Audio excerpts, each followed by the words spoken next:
Hello दोस्तों, TWS परिवार में आप सभी का स्वागत है। जैसा कि आप जानते हैं कि हम लोगों ने SSC GD कांस्टेबल के लिए क्लासों को स्टार्ट किया है। तो हम लोग क्या करें इस समय, प्रीवियस ईयर के क्वेश्चन हैं जो उसको हम लोग करवा रहे हैं और उसके साथ साथ हम लोग एक्स्ट्रा भी इसमें कुछ ऐड कर रहे हैं। तो देखिएगा आप लोग, जितनी भी क्लासें होती हैं, मैथ्स हो गई या आपके हिंदी हो गया, कुछ भी है जो करवाया जा रहा है, रीजनिंग है या GS के जो करवाया जाएगा, आप लोगों के लिए बहुत बेनिफिशियल होगा। इसके लिए आप लोग बहुत निश्चित रहिएगा, क्योंकि यहाँ पर हम लोग जितने भी क्वेश्चन करवा रहे हैं सब बहुत से इस पर काम कर रहे हैं, रिसर्च कर रहे हैं जगह जगह से। और हम लोग सोच रहे हैं कि कैसे क्वेश्चन मतलब इसमें डाले जाएं वीडियो में, जो कि आपके एग्ज़ाम के लिए बहुत ज़्यादा बेनिफिशियल हो। ठीक है, चलिए आज देखते हैं। आज की क्लास में कुछ GK के क्वेश्चन हैं जो हिस्ट्री से हो रहा है, जियोग्राफी है, साइंस है, मतलब जो भी हमारा जो 25 क्वेश्चन आते हैं, इसमें आते हैं हमारा क्या कहते हैं 25 जो GK वाले पोर्शन है, उसमें जितने भी क्वेश्चन आते हैं उसको हम आज कराएंगे। तो चलिए देखते हैं हम लोग। देखिए फर्स्ट क्वेश्चन है हमारा, इसमें देखिए अल्फा कण, देखिए स्पेस है कि द्विआवेशी डबल चार्ज आयन होते हैं। मतलब इसमें देखिए 4 ऑप्शन दिया है। इसमें कितने दिए हैं? 4 ऑप्शन। एक बेरिलियम है, हाइड्रोजन है, हीलियम है, लिथियम। तो अल्फा कण को अगर देखा जाए, ये द्विआवेशी चार्ज किस में होता है? हीलियम में होता है। ठीक है बाबू, हीलियम में होता है। आप लोग देखिएगा तो देखिए इसमें अल्फा कण क्या होता है? हीलियम में होता है। तो अगर अल्फ़ा का यहाँ पर बात हुआ तो आप लोग अल्फ़ा के साथ साथ कुछ और जानते रहिए। अल्फ़ा कण भी होता है, बीटा भी होता है और एक गामा भी होता है। तो हमारा अल्फ़ा देखा जाए तो अल्फ़ा हमारा क्या है? धनायन है, पॉजिटिव चार्ज रखता है। ठीक है, ये क्या है? धनायन। ठीक, और बीटा हमारा क्या है? ऋणायन होता है। ठीक, इस पर माइनस चार्ज होता है। और गामा क्या होता है हमारा? ये उदासीन होता है, उदासीन। देखिए जो क्वेश्चन है उसको हम करवाने के साथ साथ जो एक्स्ट्रा फैक्ट है उसको भी हम इसी में करवा रहे हैं। इससे आपको क्या बेनिफिट होगा, मतलब क्या लाभ होगा? लाभ यह है कि ये क्वेश्चन यदि आप इसमें अटेम्प्ट करते हैं तो ये क्वेश्चन के जरिए आपको कई क्वेश्चन और मिलेंगे इसमें, जिससे आप नोट बनाएंगे अच्छे से और नॉलेज आपका इंक्रीज होगा। क्योंकि GS का पोर्शन इतना ब्रॉड होता है कि उसको थोड़ा सा लिमिट में पढ़ के आप लोग उसको नहीं कर पाएंगे। आपके नॉलेज का एरिया जितना अधिक होगा, जितना ब्रॉड होगा, उतना ही आपके लिए अच्छा होगा। ठीक है बाबू। देखिए दोस्तों, तो अल्फ़ा बीटा और गामा हमने आपको बताया। देखिए ये धनायन होता है, ये ऋणायन होता है, ये उदासीन होता है। और एक रेशियो और होता है अल्फ़ा बीटा और गामा में। देखिए अल्फ़ा, देखिए इनमें अनुपात होता है अल्फ़ा बीटा और गामा। इसमें अगर देखा जाए तो इनका रेशियो होता है 1:2:3। ये रेशियो होता है। ये भी आपको पता होना चाहिए, एग्जाम में दे सकता है कि alpha ratio beta ratio gamma का कितना रेशियो होता है, तो आपको ये पता होना चाहिए। तो ये कितना हो जाएगा? 1:2:3। ठीक, तो चलिए और एक्स्ट्रा फैक्टर देखा जाए तो जो हमारा अल्फ़ा है इसमें दो न्यूट्रॉन होते हैं। क्या होते हैं? 2 न्यूट्रॉन होते हैं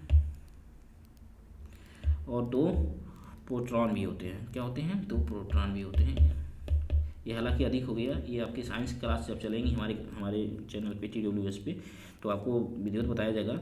हालांकि हम प्रीवियस ईयर के क्वेश्चन कराए हैं, तो ये क्वेश्चन के लिए हमने इतना एक्स्ट्रा चीज़ें जो बताई है, तो इसके लिए आपके लिए बहुत ज़्यादा मतलब ये बेनिफिशियल है। ठीक है, तो ये क्वेश्चन देखिए यहाँ हुआ और दूसरा क्वेश्चन यहाँ पर है धनायन ऋणायन उदासीन, और तीसरा आपका ये यहाँ पर क्वेश्चन हो गया। तो तीनों आंसर आप लोग यह नोट करिएगा। तो इस प्रकार से हम चलते हैं नेक्स्ट क्वेश्चन की तरफ। देखिए दूसरा क्वेश्चन क्या है दोस्तों? देखिए भारत के पंजाब से निकलने वाली 5 नदियाँ पाकिस्तान में मिथनकोट नदी में मिल जाती हैं। मतलब किस नदी में? देखो 4 ऑप्शन दिया है, ये सब ऑप्शन है। ठीक, चारों ऑप्शन में मतलब भारत के पंजाब में, जैसे इंडिया है, जो हमारा इंडिया है, ऊपरी हिस्सा जो होता है इंडिया का, तो इधर पाकिस्तान होता है। ठीक, इधर पंजाब है, इधर क्या है? हमारा पंजाब का एरिया है।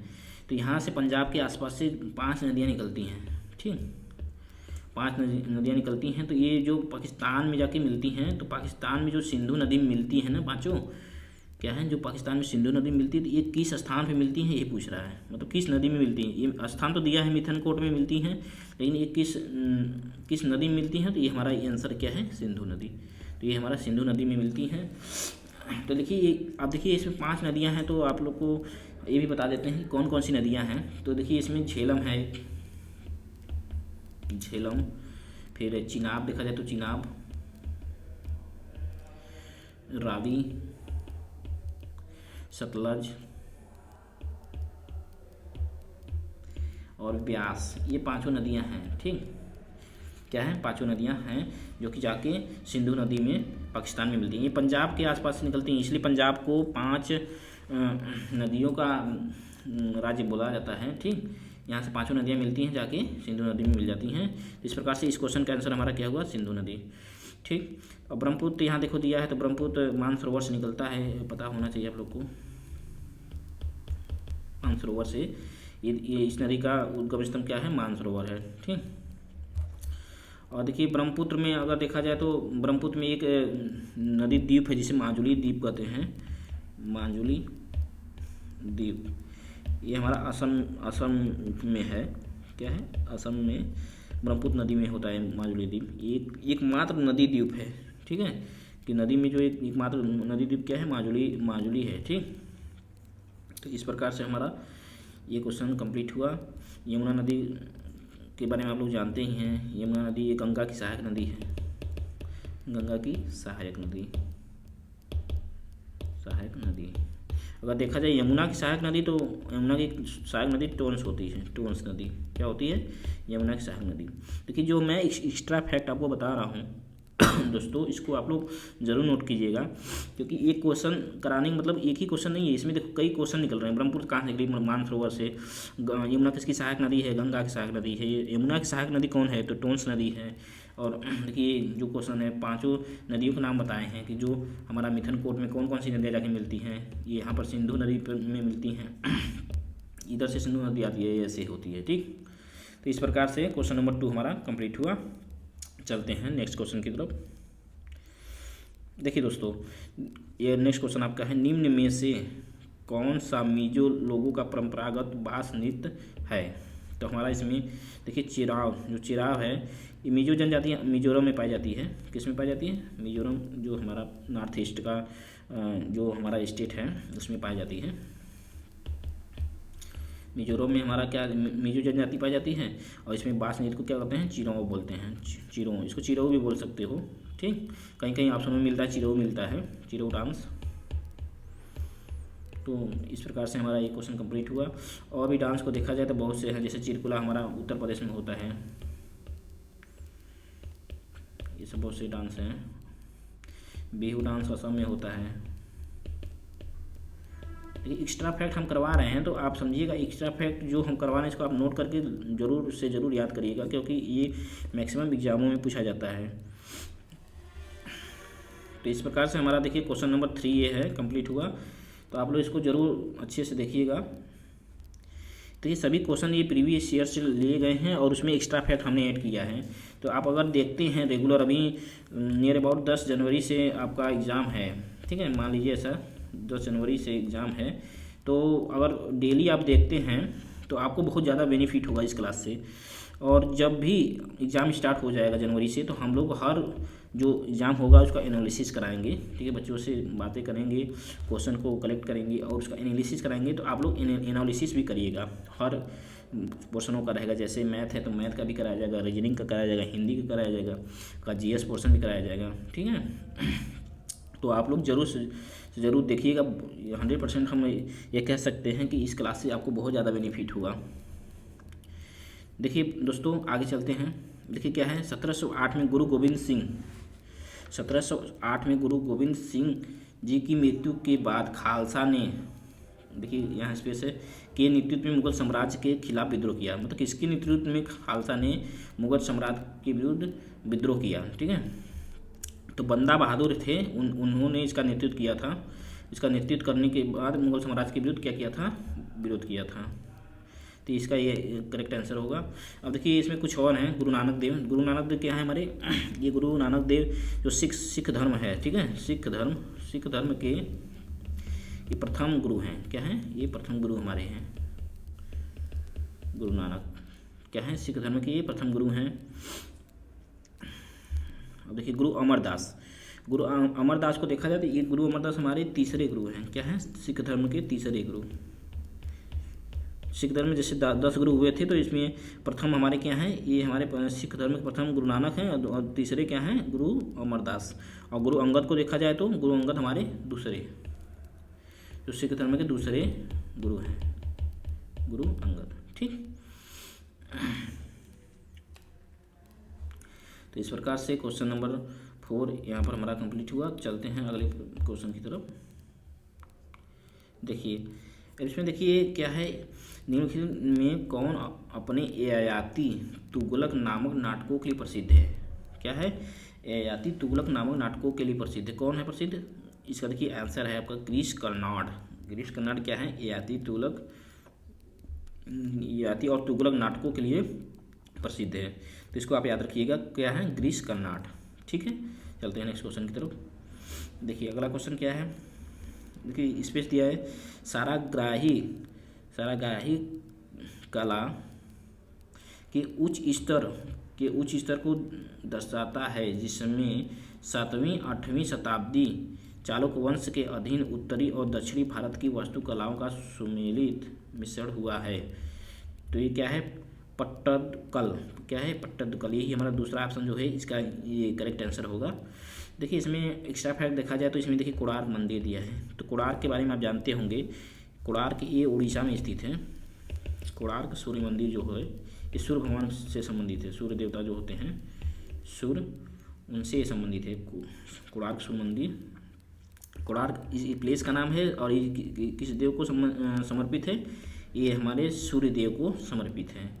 ठीक है, तो इसकी स्थापना लगभग 1236 ईसा पूर्व के आसपास हुई थी। 1236 ईसा पूर्व में हुआ था, और इसकी स्थापना राजा नरसिंह वर्मन देव ने करवाया था।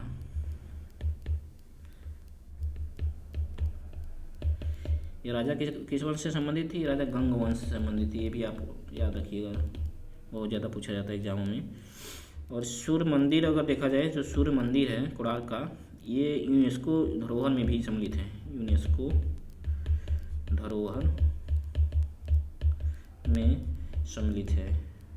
जब ये मतलब यूनेस्को में आता है ये। ठीक, तो ये मतलब कब शामिल हुआ था यूनेस्को में, आपको ये भी जानकारी होनी चाहिए। 1984 ईस्वी में इसको यूनेस्को में सम्मिलित किया गया था। ठीक है, ये भी आप याद रखिएगा। ठीक, देखिए भीमबेटका की गुफाएं हैं, जो कि मध्य प्रदेश में क्या है, मध्य प्रदेश में स्थित हैं। ये आप जानते रहिएगा, कहाँ है? मध्य प्रदेश में स्थित है। ठीक, और कोची एक नालाबार तट केरल के आसपास का एक प्लेस है। इसको ये क्या है? केरल के आसपास, केरल में पड़ता है। ठीक, केरल के पास है। ये मालाबार तट पे पड़ता है। मालाबार जो पश्चिमी हिस्सा है तो केरल के आसपास का, इसको मालाबार तट कहते हैं। क्या कहते हैं? मालाबार तट। ठीक, तट कहते हैं। और कोची को और एक चीज़ कहते हैं, क्या कहते हैं? अरब सागर की रानी। क्या कहते हैं दोस्तों? अरब सागर की रानी। कोची को और क्या कहते हैं? अरब सागर की रानी। अरब सागर की रानी। ठीक है, देखिए हमने इसमें ये क्वेश्चन था, और 3 एक्स्ट्रा जो ऑप्शन थे उससे हमने एक्स्ट्रा फैक्ट डाल दिया है। तो आप लोग इसको ज़रूर नोट करिएगा और अच्छे से इसको प्रिपेयर करिएगा, आपके एग्जाम के लिए बहुत बेनिफिशियल होगा ये। चलते हैं नेक्स्ट क्वेश्चन की तरफ। देखिए यहाँ से देखिए ये क्वेश्चन हो गया है, ये डबल हो गया। चलिए इसको हम पीछे करवा दिए हैं, आगे देखते हैं। देखिए सरयू नदी किस नदी की सहायक नदी है? सरयू नदी किस नदी की सहायक नदी है? तो आप जानते हैं, जैसा कि दिख रहा है यहाँ पर, सरयू नदी हमारी शारदा नदी की सहायक नदी है। किसकी? शारदा नदी की सहायक नदी है। सरयू नदी वही नदी है जिसमें भगवान राम ने समाधि लिया था, आपको पता होगा, अयोध्या पर के आसपास पड़ता है। ठीक, देखिए अब यहाँ देखिए पिंडर, जो पिंडर नदी है, ये देखिए पिंडर है ना, ये इसके बारे में कुछ जानते हैं। पिंडर नदी पिंडर ग्लेशियर से निकलती है। कहाँ से निकलती है? पिंडर ग्लेशियर से। पिंडर ग्लेशियर से यह निकलती है। ठीक है। ये उत्तराखंड के आसपास क्षेत्रों में बहती है। उत्तराखंड कहाँ बहती है? उत्तराखंड के पास ये प्रवाहित होती है मतलब बहाव इसके उत्तराखंड के क्षेत्र में है आसपास। ठीक। और देखिए टोंस नदी यहाँ पर है। एक्स्ट्रा फैक्ट देखिए, ये जो टोंस नदी है ये यमुना की सहायक नदी है। यमुना नदी की, अभी हमने पहले वाले क्वेश्चन में बताया है कि यह है यमुना नदी की सहायक नदी है। यमुना नदी की ये सहायक नदी है।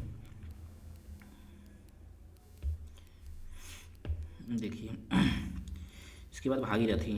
ये भागीरथी भी नदी हमारी है जो कि ये गौमुख से निकलती है। भागीरथी कहाँ से निकलती है? गोमुख से निकलती है। गोमुख से निकलती है। ये उत्तराखंड और हिमाचल प्रदेश के क्षेत्रों में इसका प्रवाह है। उत्तराखंड और हिमाचल प्रदेश में बहती है ये। ठीक है, तो ये जानते रहिए कहाँ से निकलती है। हमारे भागीरथी गोमुख से निकलती है। उत्तराखंड और हिमाचल प्रदेश में के आसपास इसका बहाव क्षेत्र है। तो इस प्रकार से हमारा ये क्वेश्चन नंबर 8 था, 8 कंप्लीट हुआ। चलते हैं आगे। देखिए अब नेक्स्ट क्वेश्चन में देखते हैं क्या दिया है कि टीम केरल ब्लास्टर्स निम्नलिखित में से किस खेल से संबंधित है। तो देखिए यह टीम केरल ब्लास्टर किससे संबंधित है? फुटबॉल से संबंधित है। ठीक है दोस्तों, फुटबॉल से संबंधित है। अब देखिए इसमें देखा जाए फुटबॉल का अगर जिक्र हुआ है तो फुटबॉल में संतोष ट्रॉफी भी एक होता है जो कि फुटबॉल से ही संबंधित है। एग्जाम में पूछा जाता है संतोष ट्रॉफी। मोहन बागान एक फुटबॉल क्लब होता है। ये भी मोहन बागान फुटबॉल क्लब, ये भी हमारा क्या है? मोहन बागान। ये भी फुटबॉल से संबंधित है, ये जानते रहिए आप लोग, एक्स्ट्रा फैक्ट है। देखिए कबड्डी। देखिए क्रिकेट है। क्रिकेट के बारे में कुछ जानते रहिए। क्रिकेट में जैसे रणजी ट्रॉफी हो गया, रणजी ट्रॉफी हमारा क्रिकेट संबंधित है। एशिया कप भी है इसका, एशिया कप। विजय हजारे जो होता है तब वो भी है। ठीक है, ये भी क्या है? सब क्रिकेट से संबंधित है। देखिए यहाँ पे एक बैडमिंटन है, तो बैडमिंटन के लिए देखा जाए एक्स्ट्रा फैक्ट तो क्या होगा? बैडमिंटन के लिए हमारा जो है कि थॉमस कप जो होता है बहुत इम्पोर्टेंट है। थॉमस कप ये हमारा बैडमिंटन से संबंधित है। ठीक, तो इस प्रकार से देखिए जो हमने ये क्वेश्चन था इसमें 3 एक्स्ट्रा फैक्ट बता दिया है। तो जो भी एक्स्ट्रा फैक्ट बता रहे हैं दोस्तों आप इसको ज़रूर कवर करिएगा, ये आपके एग्जाम के लिए बहुत ज़्यादा बेनिफिशियल होगा। ठीक है, चलते हैं नेक्स्ट क्वेश्चन की तरफ। देखिए स्वच्छ भारत मिशन के चरण सेकेंड मतलब दूसरे चरण की शुरुआत किस वर्ष हुई? स्वच्छ भारत के दूसरे चरण की शुरुआत किस वर्ष हुई? तो इसका शुरुआत हुआ है 2020-21 में हुआ है। कि हाँ कब हुआ है? 2020-21 में दूसरे चरण की मतलब शुरुआत हुई है। हालांकि स्वच्छ भारत मिशन जो है इसका शुरुआत 2 अक्टूबर 2014 में ही ये मोदी जी ने, हमारे प्रधानमंत्री मोदी जी जो है नरेंद्र मोदी, इन्होंने दिल्ली से राजघाट से स्टार्ट कर दिया था। दिल्ली राजघाट से इसको स्टार्ट किया था। तो ये भी आप जानते रहिएगा प्रथम चरण कब हुआ था। ये क्या है? प्रथम चरण जब स्टार्ट हुआ था प्रारंभ में, ये प्रथम चरण है। और इसी का सेकेंड चरण हमारा ये अब स्टार्ट हुआ, क्या हुआ? 2020-21 में स्टार्ट हुआ। ठीक है, तो इसको जानते रहिएगा दोस्तों। चलते हैं अगले क्वेश्चन की तरफ। देखिए अगला क्वेश्चन क्या है? देखिए संवाद कौमुदी नामक अखबार की स्थापना। देखिए संवाद कौमुदी नामक अखबार की स्थापना किसने की? तो इसकी स्थापना राजा राम मोहन राय ने किया था। किसने किया था? राजा राम मोहन राय ने। राजा राम मोहन राय एक समाज सेवक थे। राजा राम मोहन राय क्या थे? मोहन राय एक समाज सेवी थे। क्या थे? एक समाज सेवक थे। ठीक, इन्होंने मतलब सती प्रथा जो होती थी, सती प्रथा, उस पर क्या इन्होंने रोक लगाने की कोशिश की थी। प्रथा पर रोक लगवाया था। क्योंकि पहले क्या होता था, पहले जो महिलाएं जिसके हस्बैंड पति का मृत्यु हो जाता था वे अग्नि में उनको जिंदा ही जला दिया जाता था या वे जिंदा ही चली जाती थी। तो इन्होंने इस सब चीज़ों पर रोक लगाने के लिए प्रयास किया था। तो देखिए इसमें एक्स्ट्रा फैक्ट क्या देख सकते हैं हम लोग। तो ईश्वर चंद्र विद्यासागर हैं, इन्होंने बाल बाल विवाह विवाह पर विरोध किया था, इन्होंने विरोध किया था बाल विवाह पर, और विधवा बाल विवाह पर विरोध किया था और विधवा विवाह पर समर्थन किया था। मतलब विधवा विवाह को मतलब इन्होंने सोचा कि विधवा विवाह को स्टार्ट करने में इन्होंने सहयोग किया, लेकिन बाल विवाह में क्या किया था, विरोध। मतलब छोटे बच्चों का जो शादी होता था उस पर इन्होंने विरोध कर दिया, और विधवा विवाह में क्या किया था, सहयोग किया था। ठीक, तो ये हमारे हो गए ईश्वरचंद्र विद्यासागर। तो इस प्रकार से हमारा 11 नंबर क्वेश्चन कंप्लीट हुआ। चलते हैं अगले क्वेश्चन की तरफ। देखिए दोस्तों, विटीकल्चर, देखिए कुछ कल्चर हैं जो कि एग्जाम में बहुत पूछे जाते हैं, जिसके से विटीकल्चर किससे संबंधित है, तो ये हमारे अंगूर की खेती से संबंधित होता है। क्या है ये, किससे संबंधित है, अंगूर की खेती से संबंधित है। देखिए फूलों सब्जियों से संबंधित अगर देखा जाए तो ओलेरी कल्चर होता है, देखिएगा थोड़ा सा, ओलेरी कल्चर किससे संबंधित है, हमारा सब्जियों, ये किससे संबंधित, सब्जियों से संबंधित हैं, सब्जियों की खेती से। ठीक, जैसे अब रेशम कीट का है तो ये है गया सेरीकल्चर होता है। देखिए रेशम कीट का पालन करने से जो हमारे क्रांति संबंधित है कल्चर, सेरीकल्चर। ये ध्यान दीजिएगा आप लोग, जो एक्स्ट्रा फैक्ट हम बता रहे हैं। वर्मी कल्चर एक होता है, वर्मी कल्चर, जो वर्मी कल्चर होता है वो हमारा केचुआ पालन से होता है। केचुआ पालन खाद बनाए जाते हैं, जो होते हैं फर्टिलाइजर बनते हैं, उसमें वर्मी कल्चर का यूज किया जाता है। ठीक है, तो मछली प्रजनन से भी अगर देखा जाए तो मछलियों की वृद्धि के लिए नीली क्रांति जो होती है, नीली क्रांति जो संबंधित है, ये मछलियों के से संबंधित है। ठीक है, तो देखिए एक्स्ट्रा फैक्ट जो हम बता रहे हैं इसको आप राइट कर सकते हैं, मतलब लिख सकते हैं कॉपी में, और उसको याद करके करेंगे तो आपका ज्ञान जो होगा, नॉलेज, वो विस्तृत होगा, बढ़ता जाएगा, जिससे कि आपके एग्ज़ाम में जीएस पोर्शन में आपको कहीं भी समस्या नहीं होगी। ठीक है, ऐसा हम आशा करते हैं कि अगर ये क्लास लेते हैं आप तो आपको बहुत ज़्यादा बेनिफिट होगा। ठीक है, चलते हैं नेक्स्ट क्वेश्चन की तरफ। देखिए पानी की एक अणु में हाइड्रोजन और ऑक्सीजन के द्रव्यमानों का अनुपात कितना होगा। हालांकि पानी का आप लोग केमिकल फार्मूला जानते होंगे, H2O होता है। तो इसमें पूछ रहा है इसके द्रव्यमानों के अनुपात कितने होते हैं। तो देखिएगा थोड़ा सा, ये हाइड्रोजन की एक अणु का द्रव्यमान जो होता है, हाइड्रोजन की एक अणु का 1 मोल होता है, तो 2 होंगे, तो ये देखिए H2 है तो यहाँ पर 2 के आसपास होगा। ठीक, और क्या होता है, ऑक्सीजन की एक अणु का द्रव्यमान क्या है, होता है 16 होता है। ठीक, तो देखिए ये 2 हाइड्रोजन के 2 अणु हैं, तो इसमें 2 हो जाएंगे, तो ये हो गए, इसका मतलब 2 हमारा ये मास हो जाएगा, और ऑक्सीजन का 16 हो जाएगा। अगर इसको कैंसिल करते हैं तो 1:8 ये हमारा रेशियो हो जाएगा। ठीक है, तो पानी में हाइड्रोजन और ऑक्सीजन का रेशियो कितना हो जाएगा, 1:8। ठीक है, तो आप अगर आप केमिस्ट्री की क्लास किए होंगे तो ये नॉलेज आपको होगा। हालांकि साइंस की क्लासें अभी चलेंगी हमारे TWS पे, तो आप लोग जरूर देखिएगा। ऐसे अभी हम क्वेश्चन करवा रहे हैं क्योंकि एग्ज़ाम बहुत नज़दीक आ गया है। ठीक है, तो ये आपका ये क्वेश्चन हो गया। ठीक, तो चलते हैं नेक्स्ट क्वेश्चन की तरफ। देखिए क्या है, निम्न में से कौन सा वह साधारण उपकरण है जिसका उपयोग विद्युत परिपथ को वियोजित करने या इससे पूर्ण करने के लिए किया जाता है। वो कौन सा उपकरण है, तो उपकरण मतलब इंस्ट्रूमेंट्स, मतलब ऐसा कोई मतलब है लाइन, इसमें स्विच को होते हैं, उसको क्या, इसका आंसर क्या है, स्विच है। तो स्विच में क्या होता है कि ऐसा होता है, इसको ऑन करने पर इसमें इलेक्ट्रिक मतलब करंट बहने लगती है, और इसको आप करें, इसको कट करें तो क्या होता है, इलेक्ट्रिक करंट टूट जाती है। तो यही पूछ रहा है कौन है जो पूर्ण कर देता है और इसको वियोजित मतलब कट कर देता है, यही पूछ रहा है। तो आपका ये आंसर हो जाएगा स्विच। ठीक है, तो इसमें देखा ये थोड़ा एक्स्ट्रा फैक्ट देख लीजिए। प्रतिरोध क्या होता है, धारा जो बहती है तो उसमें ऐसा होता है कुछ प्रतिरोध, तो इसमें क्या होता है, उसकी धारा के फ्लो में क्या होता है, रुकावट पर मतलब ये उत्पन्न करती है। रुकावट उत्पन्न करने के मतलब थोड़े उसके जो स्पीड होती है करंट की उसको कम कर देती है। तो इस प्रकार से अगर इसको R से इंडिकेट करते हैं। ठीक, प्रतिरोध का मात्रक ओम होता है, ये आप लोग जानते रहिए। प्रतिरोध का मात्रक क्या होता है? ओम होता है। ठीक। संधारित्र है, इसको बोलते हैं कैपेसिटर, इंग्लिश में बोलते हैं कैपेसिटर। ठीक है, ये भी एक इलेक्ट्रिक इंस्ट्रूमेंट होता है। तो आपका ये आंसर हो गया। इस प्रकार से चलते हैं नेक्स्ट क्वेश्चन की तरफ।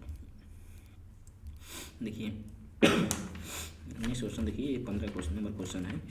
मराठों और अफगानिस्तान के शासक अहमद शाह दुर्रानी के बीच पानीपत की तीसरी लड़ाई किस वर्ष हुई थी? तो ये हमारा 1761 ईस्वी में हुआ था। कितने में? 1761 ईस्वी में हुआ था। तो देखते हैं कि इसमें एक्स्ट्रा फैक्ट क्या हो सकता है। देखो पानीपत का चर्चा हुआ इसमें, तो चर्चा हुआ है पानीपत का। पानीपत की 3 लड़ाइयाँ हुई थी, मतलब 3 युद्ध हुए थे। तो पहला जो युद्ध हुआ था पानीपत का 1526 ईस्वी में हुआ था। ठीक है, तो इस किसके बीच में हुआ था? पानीपत में बाबर के बीच में हुआ था। बाबर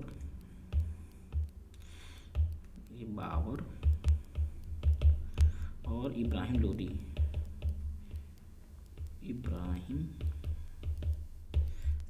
के बीच में हुआ था। ठीक है, 2 शासक थे। ये लोदी वंश का शासक अंतिम शासक था। ये बाबर जो कि मुगल वंश के संस्थापक हैं। बाबर मुगल वंश के संस्थापक बाबर थे, इनके बीच में हुआ था। ये पानीपत की प्रथम लड़ाई है। क्या है? पानीपत की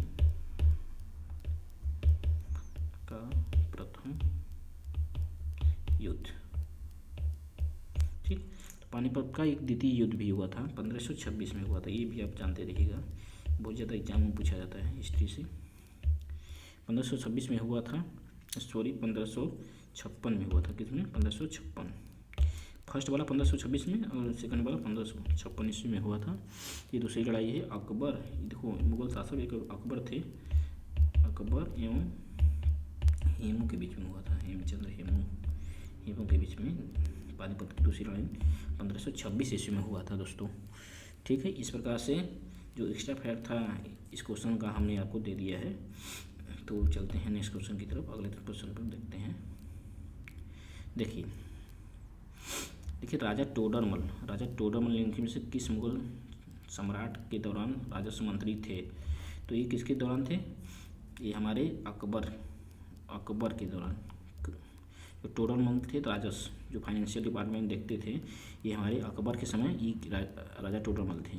कहने का तात्पर्य ये हुआ कि अगर टोडरमल कहीं भी दिखते हैं तो अकबर से रिलेट होंगे। ठीक, हुमायूं को देखा जाए तो हुमायूं ये बाबर के लड़के थे, बाबर के पुत्र थे। देखिए जहांगीर ने अपने दरबार में न्याय की एक जंजीर लगवाई थी। न्याय की क्या लगवाई थी? जंजीर, ये आप लोग जानते रहिएगा, न्याय की जंजीर लगवाई थी। ठीक है, ठीक है। तो इस प्रकार से ये हमारा क्वेश्चन कंप्लीट हुआ। चलते हैं अगले क्वेश्चन की तरफ। तो थोड़ा देखा जाए तो ये हुमायूं के बारे में अगर देख लिया जाए तो हुमायूं 7 दिनों में, इसको ऐसा बोला जाता है कि ये 7 दिनों में 7 प्रकार का कपड़े पहनता था। जो सप्ताह के 7 दिन होते हैं, सप्ताह के 7 दिनों में 7 प्रकार के कपड़े पहनता था, ऐसा माना जाता है। ठीक है, पहनता है। ठीक है, और हुमायूं का जो मृत्यु हुआ था इस सीढ़ियों से, पुस्तकालय, ये मतलब लाइब्रेरी में था, वहाँ से पुस्तकालय की सीढ़ियों पे जब उतर रहा था तो उसी से इसकी पैर फिसल गई, पैर इसका फिसल गया था। पैर सीढ़ियों से फिसलने के कारण, सीढ़ियों से फिसलने के कारण इसकी मृत्यु हो गई थी।